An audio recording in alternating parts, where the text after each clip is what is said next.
వాక్యం చదివిస్తుంది, నాయకులు లేని జనులు చెడిపోతారు. బైబిల్ గ్రంథంలో చాలా మంది భక్తులను మనం చూస్తుంటే వారి జీవితాల్లో కష్టాలు వచ్చాయి, బాధలు వచ్చాయి, ఇబ్బందులు వచ్చాయి. ఎన్ని వచ్చినా కూడా వారు భక్తిని విడిచిపెట్టలేదు. ఎందుకంటే వాళ్ళకి నాయకులు ఉన్నారు. ఉదాహరణ చెప్పాలంటే మోషే అనే వ్యక్తి ఒక నాయకుడే.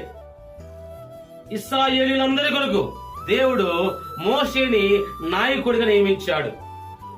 ఐగుప్తులో ఉన్న ఈ ప్రజలందరినీ కూడా విడిపించాలంటే రాజుకి సమాధానం చెప్పేవాళ్ళు కావాలి, రాజుని ఎదిరించే వాళ్ళు కావాలి, రాజుకి జవాబిచ్చే వాళ్ళు కావాలి. రాజుకి దగ్గరికి వెళ్ళిపోయి ఈ ప్రజల పక్షాన్ని నిలబడి వాదించే వ్యక్తి, దేవుని కొరకు నిలబడే వ్యక్తి కావాలి అని దేవుడే మోషేతో మాట్లాడి మోషేని ఫరో దగ్గరికి పంపించడం జరిగింది.